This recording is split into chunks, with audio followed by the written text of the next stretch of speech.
summit, there's so much focus on the role of the special counsel and what it all means. So today, Professor and Director of the George Washington University's Paralegal Studies program will discuss the subject special counsel, the power to prosecute the powerful. Now, before I begin, I just want to mention and just recap the logistics. As you know, you're currently in listening mode. We want to make sure our lines are kept pretty smooth because, as you know, the webinar is being recorded, and you're welcome to convey any questions you have for Professor Marsh, either through the chat line, and we will take your questions towards the end of the presentation. So our enrollment advisors will also be happy to follow up with you at a later time for any program-related questions, be it the face-to-face campus program in DC or the online platform. Now I'd like to introduce you to our speaker, Professor Toni Marsh. She's the founding director of the GW Paralegal Studies program, which comprises a campus-based master's degree, a graduate certificate, and a fully online master's degree. The online program has won awards for the best online course in the country and the 2010 National Program of Excellence. Professor Marsh designed and launched the paralegal program at UNC Charlotte, which now enjoys the highest exam passage rate in the state. She has designed and taught several courses for the Georgetown University Paralegal Studies program, where she has led the ABA approval project. Professor Marsh designed and is about to launch an international paralegal clinic in Tanzania, in which GW students will work alongside Tanzanian paralegal to provide legal services to villagers while training Tanzanian students as paralegals. She presents regularly on unauthorized practice of law, paralegal utilization, and using paralegals to increase access to justice. She has practiced criminal and juvenile law for and is the author of Juvenile Law 2006. That was the year it was published. And she was educated in Cleveland Marshall College of Law, receiving her JD in 1990. And she also obtained her Bachelor of Arts in English. Welcome, Professor Marsh, and everyone. Okay, thank you so much, Kira. I really appreciate that. Very kind and generous introduction. And thank you also, Avery. So let me go ahead and get started. I am going to speak to you today a little bit about the special counsel, which, as Kira mentioned, and I believe Avery mentioned, is in the news and is really at the front of everyone's attention right now, although, you know, things change so quickly in Washington and in politics. But right now, the special counsel investigation is a topic of much interest. It's gaining a lot. It's got a lot of news coverage. It seems to be picking up speed. It seems as though sort of the dominoes are falling, which is exactly how these investigations tend to go. What you tend to see in these investigations is they start out slow. It's quiet. You see a couple of really low-level people starting to sort of tip and fall, and then suddenly the events start coming more quickly, and the people who become involved start getting higher and higher level. That's the typical outline of an investigation like this. But it's nonetheless, everyone is different. They're all fun to watch if you love the law, no matter what side you're on politically. And I really am, not espousing any political views. I'm not pro or con any one person or another. I'm just approaching this as a lawyer and as a person who loves the law and loves to watch really brilliant people doing really good work, which is what you're seeing right now in this investigation. So the other thing about the special counsel in general, just as a matter of just as a thing, is that it really does reinforce your faith in or my faith in and my love of the American legal and political system. It is so good to know that in America, nobody is above the law or beyond the reach of the law. So that's why I called this presentation, the special counsel,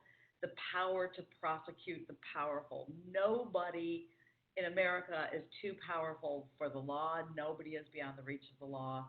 The rule of law governs in America, and that's what makes this country so special and wonderful. And we want to preserve that. Um, I think one of the things that we've learned is that no country is 100% safe from attacks on its systems, and a really beautifully designed political system like we have here is one of the ways that we can protect what we've come to know as our way of life. So it's wonderful whether you're pro-Trump, anti-Trump, pro-Mueller, anti-Mueller, whatever, it doesn't matter. You should be pro-special counsel because that's what preserves America as we know it and love it. So what is a special counsel? A special counsel is an individual. It's a lawyer by law. The special counsel is a lawyer who oversees an investigation, a particular investigation, right? So a special counsel is appointed to oversee a particular matter. Um, and the special counsel will be appointed where the Justice Department itself has a conflict of interest in that matter, and it's in the public interest to appoint someone from outside the agency or from outside the chain of command. So, as you all know, in America, we've got three branches, or in the United States, we've got three branches of government. We've got the executive branch, the legislative branch, and the judicial branch. So, the judicial branch is the courts, and the executive branch is the president and the president's cabinet and those agencies that the president directly controls. So that would be the Department of Justice, the Department of the Interior, and those other big federal agencies that you've heard of. Those are all executive branch agencies. And then, of course, the legislative branch is is the Congress. It's the House of Representatives and the Senate. So the the Department of Justice and the Attorney General are part of the executive branch, as is the president and the president's advisors. So the president's advisors, his counselors, his strategists, the people that work in the White House, those are all part of the executive branch. So when you've got a matter that involves the president's campaign, the president's advisors, the White House personnel, and you have possible criminal actions where the Department of Justice or the Attorney General would be looking into those criminal actions or those potential criminal actions. What you've essentially got is the executive branch investigating itself, and that is a conflict of interest. So where you've got potential criminal wrongdoing involving the president, the White House, the cabinet, or those high level federal agencies that report directly to the president, you would have the executive branch investigating itself. So in a case like that, what you want to do, you've got a conflict. That is a classic conflict of interest. So what you want to do is you want to appoint an independent counsel, a special counsel, and that's what we've got here. So the special counsel is authorized, it's controlled by two sets of laws. You've got 28 United States Code sections 509, 510, and 515 that authorize the special counsel, so that make it legal for a special counsel to exist.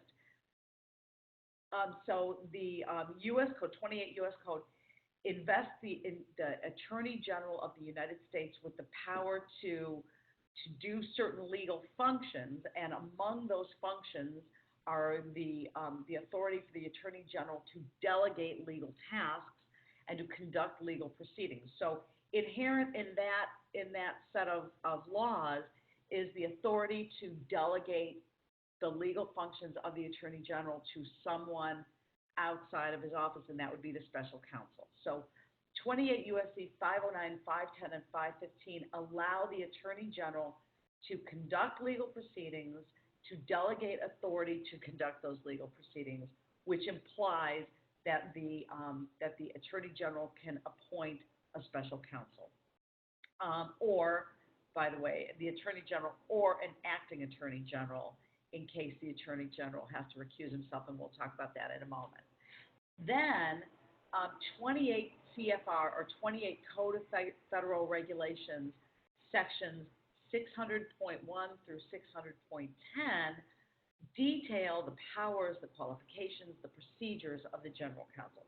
So the United States Code authorizes the General Counsel, and the Code of Federal Regulations outline how the special counsel is going to work, what he's allowed to do, what he or she's allowed to do, how the procedures or the regulations involving the special counsel. All right. So 28, a little bit more detail about those regulations. So 28 CFR 600.1 outline the grounds for appointing the special counsel. And that's what I was speaking about just a moment ago, where the Attorney General, or in this case, the acting Attorney General, can appoint a special or will appoint. And by the way, when you're reading codes, you have to pay very special attention to the words. And it says here, and that's why I corrected myself, because you'll note that it says the acting Attorney General will appoint a special counsel. So that means really that it's not can appoint, it's not may appoint, it's will appoint. So that is an order. This is not allowing the Attorney General to appoint special counsel. It's ordering the Attorney General to appoint special counsel. So it says the acting Attorney General will appoint a special counsel when he or she determines that a criminal investigation or matter is warranted. So you're the Attorney General, you're the acting Attorney General, and you can see that there is a potential criminal investigation out there. We've got potential for some sort of criminal action, and determines that the investigation or prosecution would present a conflict of interest. So again, as I just outlined, where you've got an executive branch potentially involved in this criminal investigation or in this criminal matter, that's going to be your classic conflict of interest, and it would be in the public interest to appoint an outside special counsel to assume responsibility for that matter. So you've got a potential criminal matter.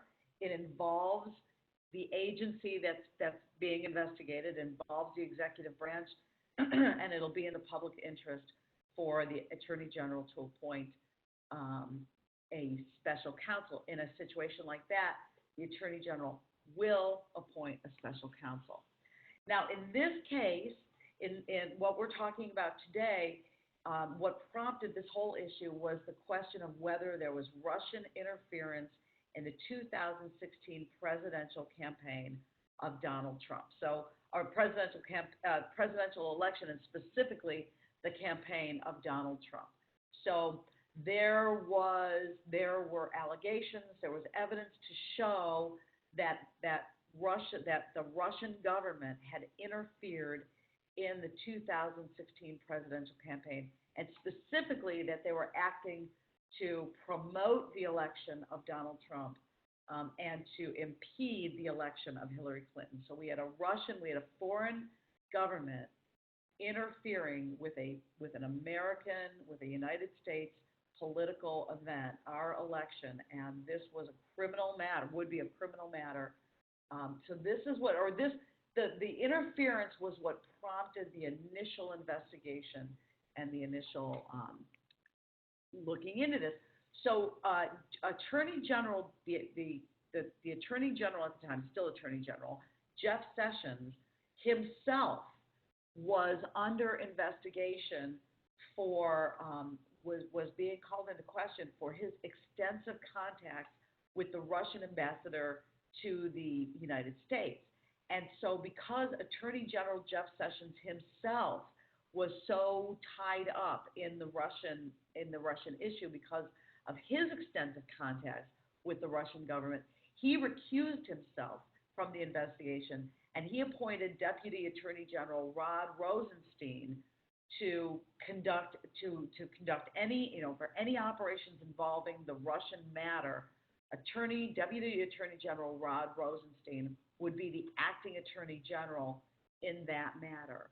And so Rod Rosenstein went on then to appoint Robert Mueller. And this, I'm sorry, this is kind of small. It's probably difficult for you to read, but what you see on your screen here is a news release. It's the letter from Acting Attorney General Rod Rosenstein on Wednesday, May 17th, 2017, saying, in my capacity as Acting Attorney General, I determined that it is in the public interest for me to, I can't even read it myself, to exercise my authority and appoint a special counsel. And he says, and he goes on to talk about a conflict of interest. He says, under the authority, this investigation should be conducted under the authority of a person who carries a degree of independence in this matter. So essentially he's saying there is a conflict of interest. It is in the public interest for me to appoint a special counsel. And so he goes ahead and appoints, on May 17th, appoints a special counsel who is, of course, Robert S. Mueller. So Robert S. Mueller is the former director of the FBI. He was currently in private practice at WilmerHale, and we'll see in a moment that that's important. So Acting Attorney General Rod Rosenstein appoints former FBI Director Robert S. Mueller III to serve as special counsel for the United States Department of Justice in this Russia matter. So the special counsel was to conduct the investigation that was confirmed by then FBI Director James Comey. You may recall that James Comey was the director of the FBI, and that the FBI, under his direction, was investigating Russian interference in the United States election, in the United States presidential election of 2016. So Comey confirms that under oath, and then of course you know what happened. Donald Trump fired Comey, and that's what prompted this whole. So he confirmed that this investigation was going on, and then Rod Rosenstein appoints Robert Mueller to continue that investigation, to conduct the investigation that Comey confirmed was going on in the FBI, and we'll talk a little bit more about that later as well. So, what are the qualifications of a special counsel? And I said we would talk for a moment about, in a moment, about Mueller being in private practice. That's one of the qualifications. So, 28 Code of Federal Regulations, 28 CFR 600.3 outlines, details the qualifications of the special counsel. And that is, first of all, it's got to be a lawyer, and a lawyer with a reputation for integrity and impartial decision making. And I don't know if you remember, but when Mueller was appointed, everybody, Republicans and Democrats alike, said, this is a stand-up guy. This is a man with a reputation for integrity. This is a man with a reputation for competence. He's brilliant. He's competent. He knows what he's doing. And he's got integrity. He will conduct an impartial investigation. And in fact, Robert Mueller was appointed to the FBI by a Republican president. So clearly was going to be impartial as he, to a Republican administration under investigation. So first of all, a lawyer with a reputation for integrity and impartial decision making with the appropriate experience to ensure that the investigation would be conducted ably, expeditiously, and thoroughly, and would be supported by a knowledge of the criminal law. And by the way, when you see these laws up on your screen that I've written, I've edited and condensed the laws. So if you go and you look up these laws yourself, these aren't the exact. These are the exact words, but I cut out a lot of the extraneous language. So if you're interested, you'll want to go and look these laws and these regulations up for yourself to get the thorough and long version of these laws. But I've edited them for this PowerPoint.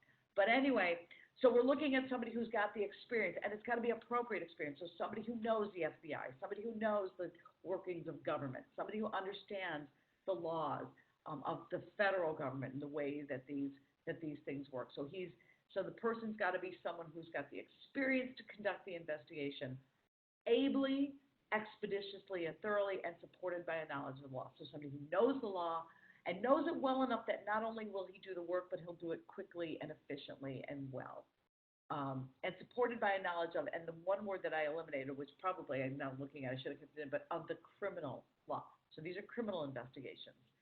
Um, the person's got to be outside the United States government. That's why it was crucial that Mueller was now working for a private firm. He's working for the firm Wilmer Hale.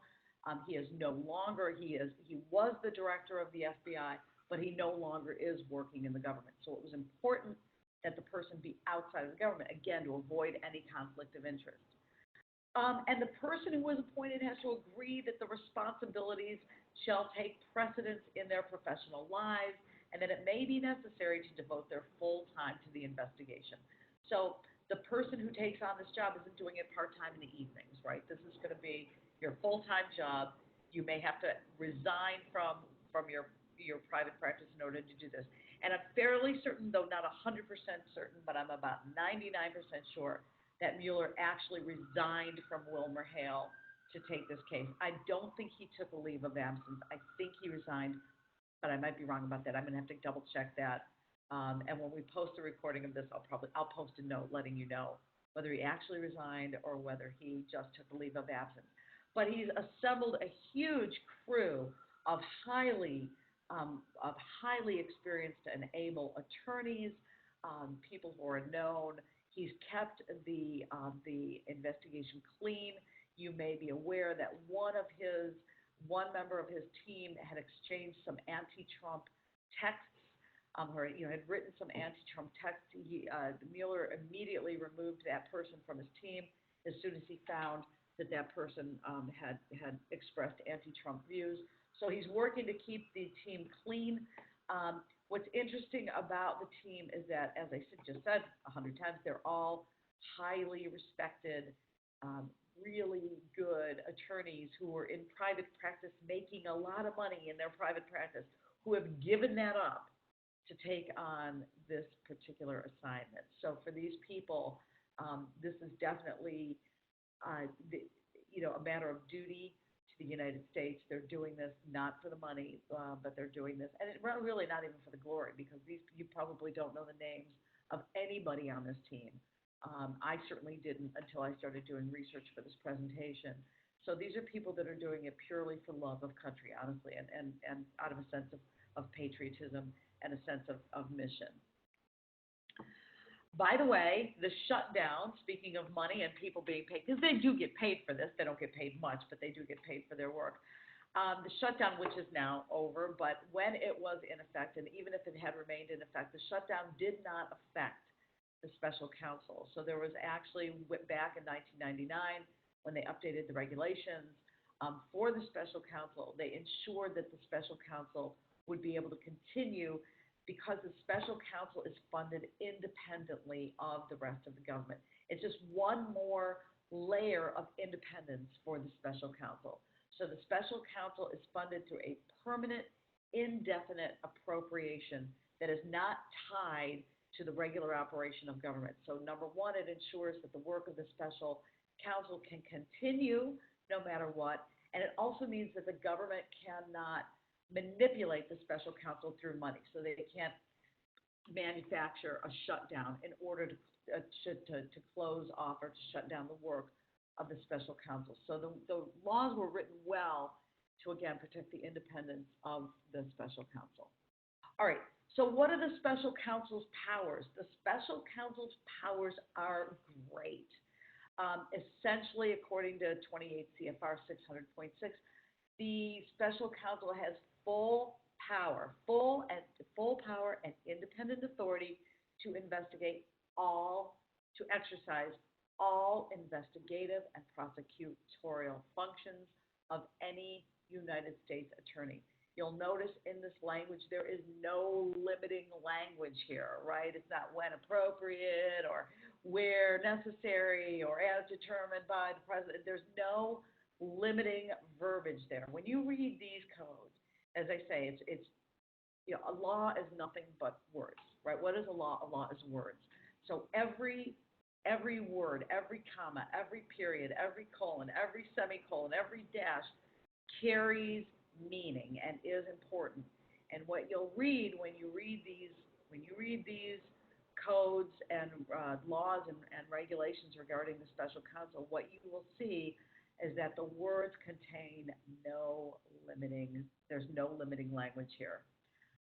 So that's important. It means that the special counsel's powers are vast. He can do whatever he needs to do to get it done that he determines is appropriate. Again, another tiny, tiny letter here that I'm sorry. Clearly you're not going to be able to read, and as I said, even I can't read it. But it doesn't help to enlarge it.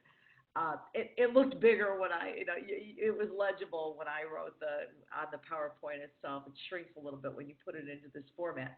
But we'll share these slides with you and you'll be able to read it for yourself. But this is the actual letter signed by Rod Rosenstein authorizing the special counsel. And what the letter says, what it does is it says that the special counsel is to investigate any matters involving or arising according to any links between Trump, the Trump campaign, Trump associates, and Russia. So anything to do with any links between the Trump campaign and Russia. So it could be financial, it could be political, it could be whatever. So they're looking for links between Trump and Russia and any matters that arise from that investigation. So as if the special counsel is investigating Trump and Russia and learns about another matter through that investigation, the special counsel also has authority to investigate that matter. So if something new, let's just say, and I'm pulling this out of thin air, let's say the government of France also was involved in investigating Russia. They find out that the government of France was involved, which they have not found out. Let me make that very, very clear. This is just hypothetical. They could then go off and investigate that. So anything that arises from this, well, I'll give you a real example, and we'll talk about this in a moment. They originally started out looking for any evidence that there was interference in the presidential election of 2016. In the course of this, they're now discovering some suspicious bank transactions that may lead them to some money laundering. They are fully authorized to investigate that money laundering, even though that wasn't in the original mandate. All right, so any links between Trump and Russia, any matters that arise from the investigation, and any other matters. So basically anything with no limits. All right. So again, what is the jurisdiction in general of special counsels in general? Not just in this case, as outlined in the letter I just showed you, but just in general. The special counsel has got original jurisdiction to investigate and prosecute the matter that the Attorney General establishes. So in this case, Russian interference in the Trump campaign or in the presidential election of 2016. Sorry. Any crimes that arise as a result of the investigation. So that would be perjury, obstruction of justice, witness intimidation, or evidence tampering. So in other words, if in the course of this if because of this investigation, people involved in the Trump campaign or anybody involved in government tries to obstruct justice, tries to intimidate a witness, commits perjury, lies to the FBI, lies to the Attorney General, tries to hide evidence or change or alter evidence, anything to do with that investigation is also now under the purview of the special counsel. And additional jurisdiction to investigate and prosecute any crimes that become apparent to the special counsel through the investigation. So that's what I was alluding to earlier. Investigating Russian interference in the election led them to look at some financial transactions, and it looks like there might be some money laundering involved, and even money laundering that doesn't have to do with the election.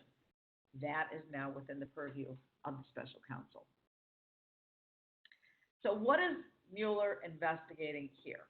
So specifically, what's he investigating? He's investigating Russian interference in the 2016 presidential election. He's investigating any links between Trump associates, and Russian officials. Besides just the interference and Russia trying to get Trump elected, there were also issues of there's also questions of whether there was some agreement that if Trump did get elected, he would remove the sanctions that Obama had imposed on Russia. So it's beyond just getting Trump elected. It's also, by the way, if I do get elected, or, if we do elect Trump, here's what Trump's going to do for Russia. So it was beyond that. So they're looking at that as well. Any collusion or conspiracy between Trump's campaign, and any Russian agents, obstruction of justice. And the obstruction of justice arises, that's what I was alluding to in the last slide. It was Trump and Trump associates trying to shut down the investigation into Russia. So that obstruction of justice that comes as a result of the investigation. So again, it's not the crime, it's the cover-up. It's not the action, it's the cover-up. In many cases involving government officials, it's not only the original wrongdoing, but what's even worse is covering up the wrongdoing or attempting to cover up the wrongdoing. And then any financial irregularities and money laundering, that's new. That's just come up recently. Okay. So what are the possible outcomes?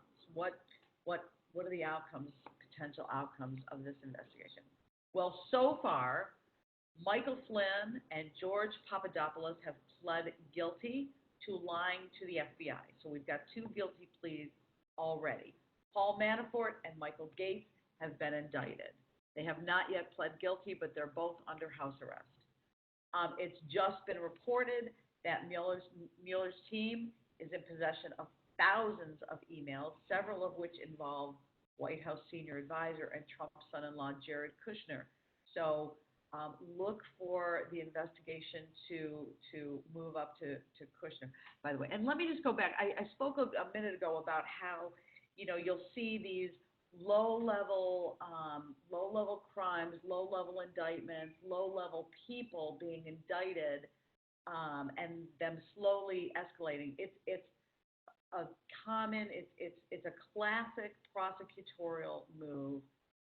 Technique. What you do is you start with low-level people, and you indict them for low-level crimes, and you attempt to flip them. So you take these people and you say, look, you're going to be indicted for all of these felonies that can result in 1,000 years in prison, but if you talk, we'll go easy on you. So you get this low-level person to flip on the next person up. And then you talk to that person, you get that person to flip on the next person up, and you keep doing that, and you go up the line until, of course, you get the kingpin. Okay, so again, there's been talk of Jared Kushner coming under some kind of investigation. They're looking at his financial dealings, and they're combing through his emails. And of course, there was the famous meeting which Kushner attended between Don Jr., Kushner, and some Russian agents.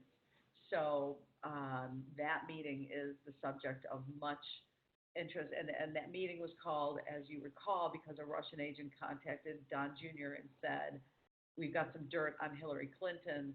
Would you like to meet with us? So essentially, we can work with you together. Let's work together to influence the outcome of this election. Classic conspiracy. So that meeting did take place. Kushner was there. So he is now being drawn in. And of course, so is Don Jr. Look for him to come up as well. Steve Bannon, as you know, former Breitbart editor and chief strategist for Donald Trump, just appeared before the House Intelligence Committee. In that forum, he refused to answer many questions, but he has been subpoenaed by Mueller, and he will not be allowed to claim any kind of executive privilege or anything to avoid answering questions. So he is definitely in Mueller's sights and will be, look for some news to be coming out involving, more news to be coming out involving Steve Bannon very soon. So what are the possible, what do you think, what do experts think can be some of the charges? What do we think is going to happen here? we're definitely looking at obstruction of justice. If you may recall back when Trump fired Comey, you may recall Comey came out and said that Trump cornered him in the office, met with him, and asked him to quote let this go, meaning the investigation, the Russia investigation, and asked Comey to be loyal to him, to Trump. That's obstruction of justice, and especially because when Michael Flynn pled guilty to lying to the FBI, Trump tweeted, "We fired Flynn because he lied to the FBI." That meant that Trump knew Flynn was lying to the FBI when he fired Comey, or before he fired Comey, when he asked Comey to let this go. That's obstruction of justice. That's Trump saying, I know Flynn's lying to you. I know there's funny business going on in this Russia investigation. And as your boss, I'm telling you to let this go because you remember the president of the United States is the director of the FBI's boss. The director of the FBI reports to the president of the United States. So if Trump was using his authority as president to get Comey to let this Russia investigation go, knowing that Flynn was lying to the FBI about the investigation, that's obstruction of justice. Trump knew that there was wrongdoing and attempted to get the FBI to back off. That's classic obstruction of justice. We're looking at potentially conspiracy, and the word collusion gets thrown around, and I even used it in a previous slide. Collusion is not, there's no such crime as collusion. Conspiracy is the crime. Conspiracy is two or more people working together to further a criminal enterprise. So if we had the Trump campaign using the emails that the Russians had obtained through hacking, then we've got a violation of the Computer Fraud and Abuse Act, and we have people in the Trump campaign working with the Russian government to commit computer fraud in order to influence the outcome of a presidential election. So we've got conspiracy, and we've got conspiracy to defraud the United States by perverting the free and fair election through collusion or computer fraud. So if the Trump campaign was working with the Russian government to influence the election, they were defrauding the United States. And now it looks like we've got some money laundering going on. So there are suspicious financial transactions that Deutsche Bank is involved with, and Deutsche Bank was heavily involved in financing Jared Kushner's financial operations and some of his real estate projects. So we've got potential money laundering showing that Trump's or Kushner's highly opaque business dealings. You remember Trump famously has not released his tax returns. Very opaque business dealings and interests. It is possible that there was money laundering going on there. It's possible that money laundering involved Russian interests, even if it didn't. You recall that the Code of Federal Regulations and the United States Code that authorize and outline the duties of the special counsel allow the special counsel to pursue matters even if they aren't involved, even if they aren't directly related to the original matter. If he learns of them as he's investigating that original matter, those are fair game as well. So we're looking at obstruction of justice, in Trump trying to cover up or trying to get Comey to back off the investigation. We're looking at conspiracy to defraud the United States or to violate the Computer Fraud and Abuse Act, and we're looking at money laundering. Can the president fire the special counsel? Yes, the president can. There are ways that the president can fire the special counsel. The president can fire the attorney general or can order the attorney general to fire the special counsel, but he's got to fire him for cause, and that cause has got to be provided in writing. The president, as head of the executive branch, is the attorney general's boss. The president can order the attorney general to fire the special counsel. Or Trump can repeal the special counsel regulations and fire the special counsel himself. This has happened before. Those of you old enough to remember Watergate, or those of you who just know it as a matter of history, remember that Richard Nixon first tried to fire the special counsel, and his attorney general refused to do so. So Nixon fired the general counsel himself, and this turned into a gigantic um, political mess. So, although the president can fire the special counsel one way or another through various means, it's likely that if Trump were to order Jeff Sessions to fire the special counsel or to order Rod Rosenstein to fire the general counsel, I mean the special counsel, it's likely that one or both of them would refuse to do so or would resign rather than doing so. So legally, perhaps he can do it. Politically, it would be a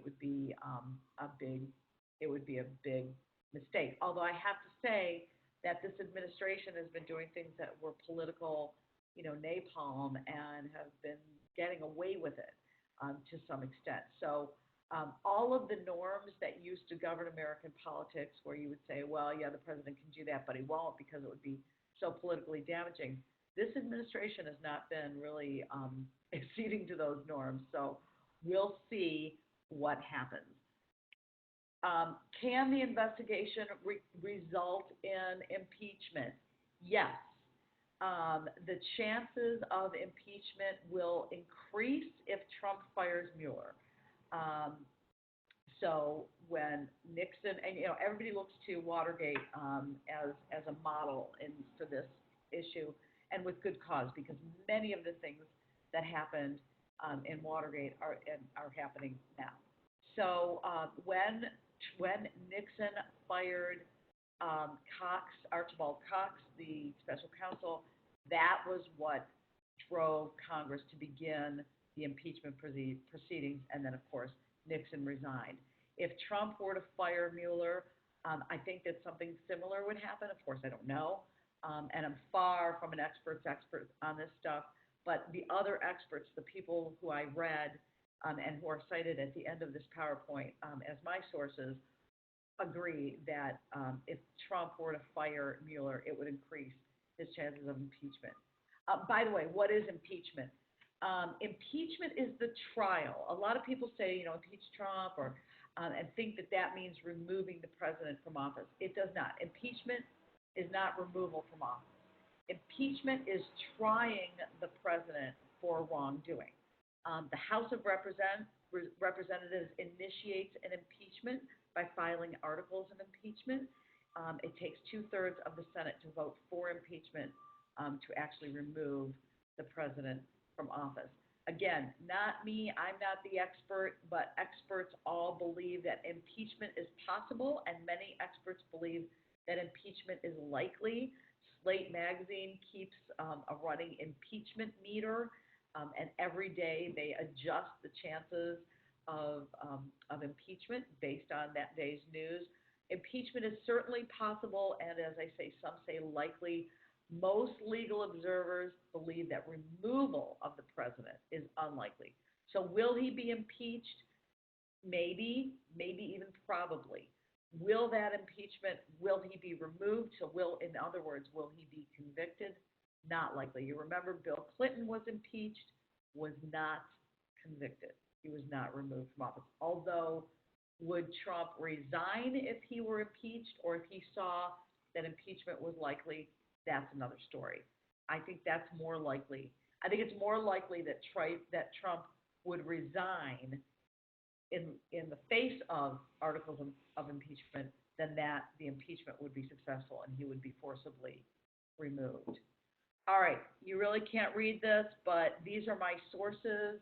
I relied heavily on the Washington Post, the New York Times, NPR, GW Law professor Randall Eliason, Michael Moore, U.S. Attorney, former U.S. Attorney Michael Moore, not the movie maker, the former U.S. Attorney, and other sources. So they are listed here, and I have an even more extensive list of sources that I can share with you if you're interested in doing your own research. I want to thank you. This went way longer than I meant it to.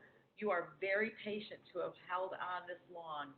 But it is interesting stuff. I think this is a really fascinating. look, again, whether you like Trump, love Trump, hate Trump, whatever, it doesn't matter. I'm going to tell you one thing. This is a great time to be an American. It's so much fun. Our political system right now is in full swing. I mean, all of the branches of government are operating at full speed. Everything is happening, and it's a really exciting time to be following politics.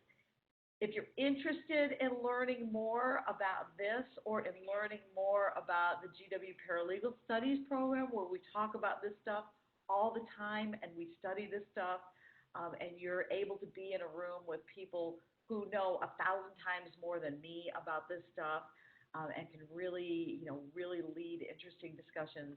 I'd love to hear from you. Feel free to contact me. You can contact me. That's me in the middle. I'm the director of the GW Paralegal Studies program. There's my email address, my phone number.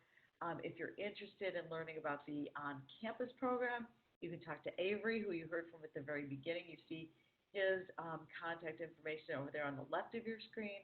If you're interested in learning more about the online program, speak to Shiromi Prabha. You see her information on the right of the screen.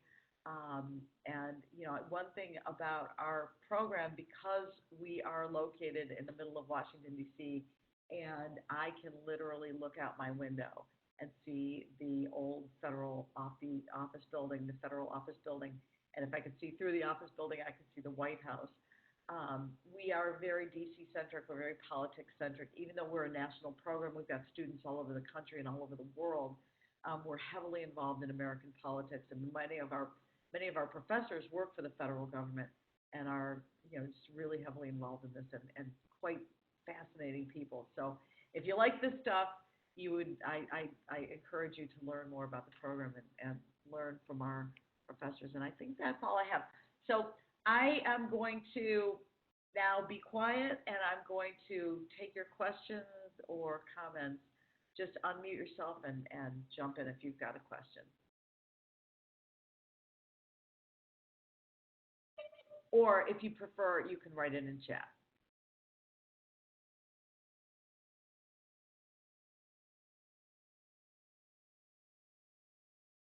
So this is Kira here. I'm not sure if you're able to hear me, but in case you're not able to unmute yourself from the main screen, you can actually go to the full screen, and it's those two opposing arrows on the top right-hand corner of your screen. If you can pull up the full screen, and then you can see your profile, and just click on the microphone icon. If it's red, you're muted, and if you click on that, it should unmute, and you'll be able to get in touch with Professor Marsh to convey your questions.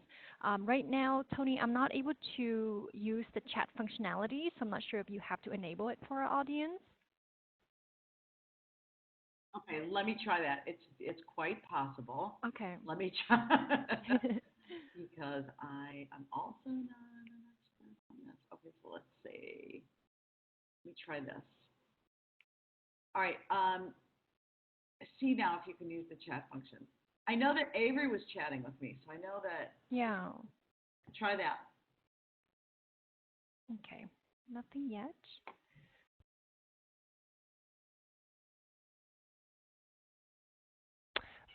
Tony, it should be under the participant menu, I think.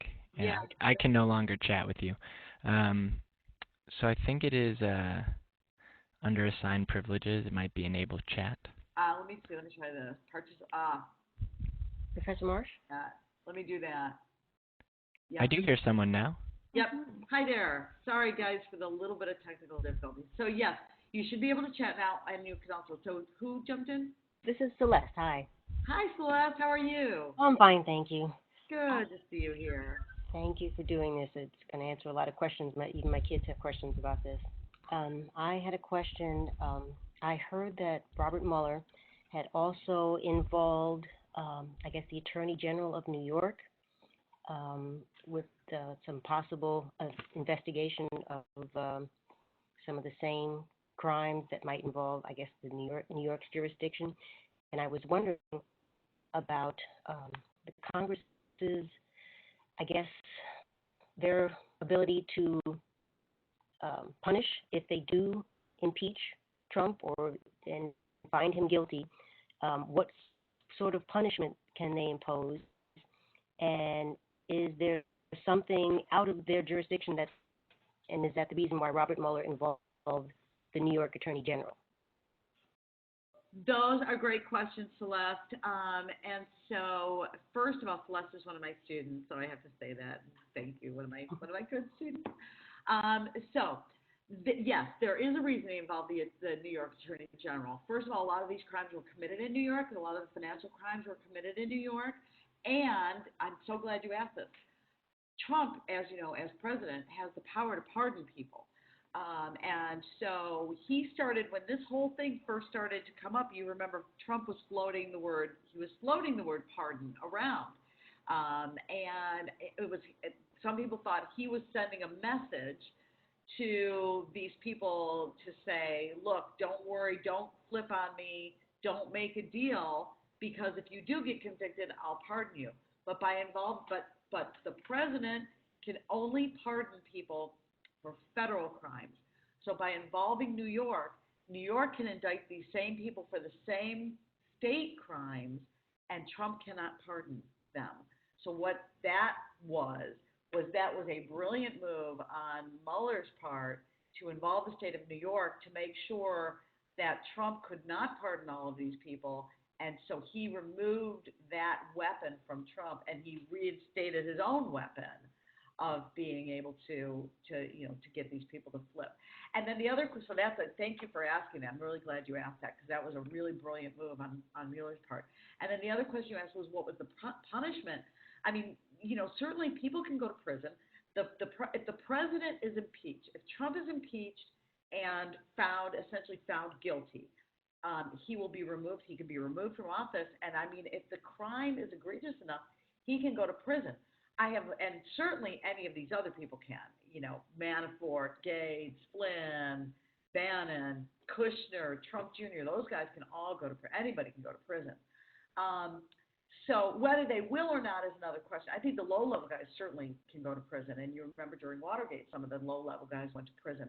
I think most likely in Trump's case, if it were to go that high, if it were to actually get to the point where Trump was found to have committed an impeachable offense or a criminal offense, I think it's most likely that they would negotiate and they would have him go away quietly. He would resign and probably,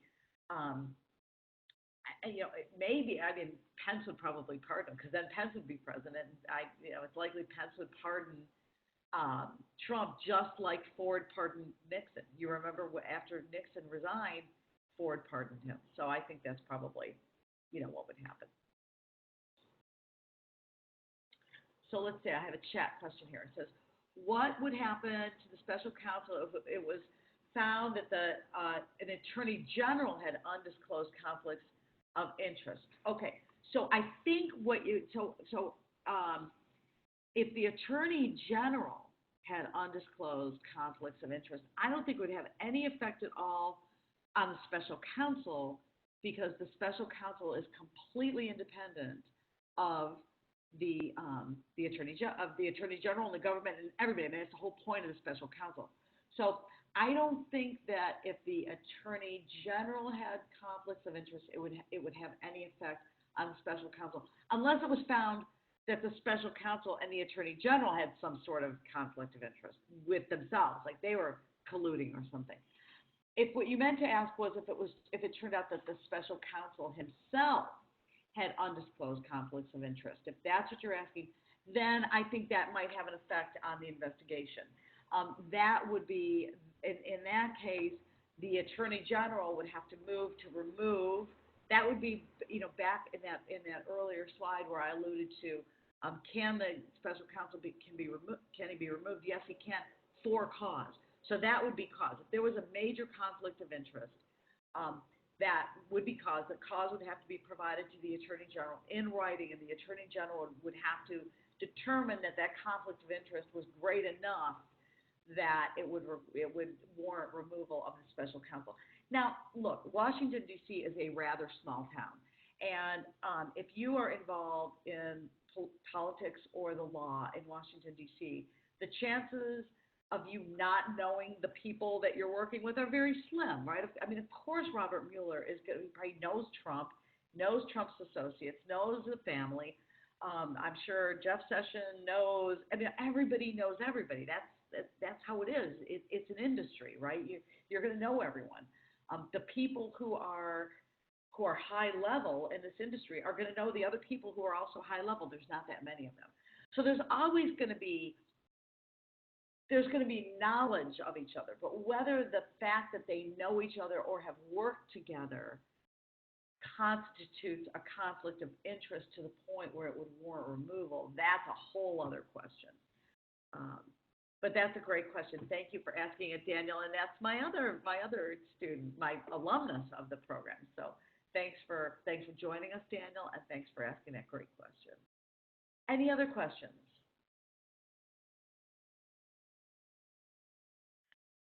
Well, it is 1 p.m., so I'm going to sign off. I want to thank you. This was absolutely so much fun. I loved learning more about this stuff and presenting this for you. Thank you for being a very polite and respectful audience.